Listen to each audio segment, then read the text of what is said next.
ที่น้องหักที่สุดเลยถ้าชาตินี้บ่มีอายน้องก็บ่ฮู้สิอยู่ได้แนวใดน้องขวัญน้องฮู้บ่น้องก็เป็นผู้หญิงที่อายฮักที่สุดเลยถ้าบ่มีน้องอายก็บ่ฮู้ว่าอายจะอยู่ฮอดมื้อใดโดยฉันทำมาสัญญากันอายสัญญาว่าอายจะฮักน้องตลอดไปโดย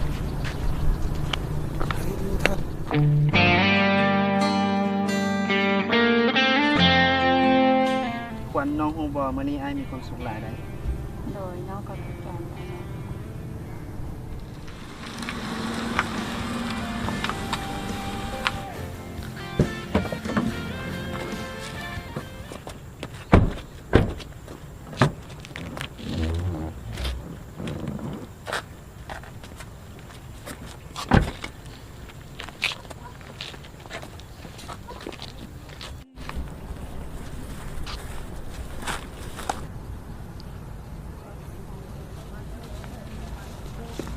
เฮ้ยเอาน้องสาวกูมือบ้านเดี๋ยวนี้ไอ้มาให้หยังนี่ไม่ต้องทำอะไรเอาเบอร์เลยบ่น้องบ่มือไปมึงเล่นไผ่คิดกล้าพาน้องสาวกูมารอแบบนี้บังสภาพกันแต่งตัวมึงดูบ้านนอกกระจอกบูว่ามีแดกมีกินหรือเปล่านี่ถึงค่อยจะบ้านนอกค่อยฮักน้องสาวจะจริงได้ฮักกินเงินบ่ความจริงใจมันกินบ่ได้สมัยนี้เขาต้องแซ่อันนี้มึงอ่ะบู๊คนกับน้องสาวกูมึงจะไปใส่กับไปไอ้กระจอก好好的这份情好好珍惜我们不一样每个人都有不同的境遇我们在这里等你我们不一样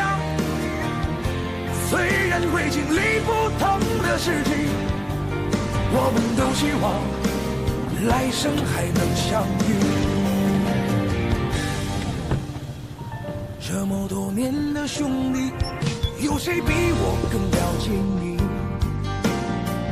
太多太多不容易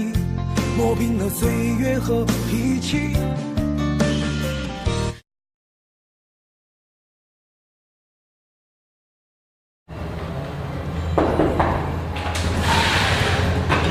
ว้าวบริษัทในตัวนี้ท่านได้เงินเดือนจะมีได้เงินเดือนกี่เดือนสบายดีไอ้มาอยู่เนาะมาสมัครเรียนมีเอกสารบ่มีเซ็นนั่ง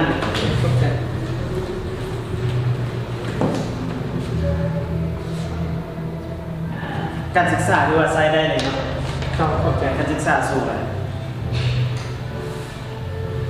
เราเคยเห็นหน้ากันมาก่อนเจ้าไม่ล่ะไอ้เขาโทษละเด้อที่ว่า3-4คนคือว่าให้ไอ้พอดีอย่างขนาดไอ้จะเป็นที่3เด้อค่อยตั้งห้าที่ต้องเข้าใจเจ้าที่คำบอกของเจ้าในมื้อนั้นเป็นแห่งดันค่อยสำเร็จในมื้อนี้ค่อยต้องขอขอบใจเจ้าหลาย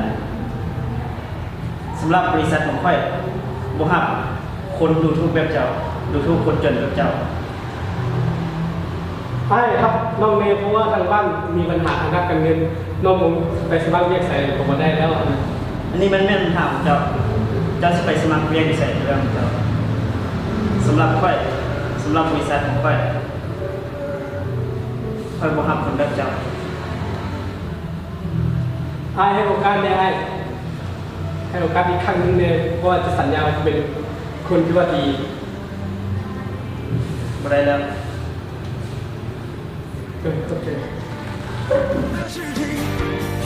我们都希望来生还能相遇。我们不一样，虽然会经历不同的事情。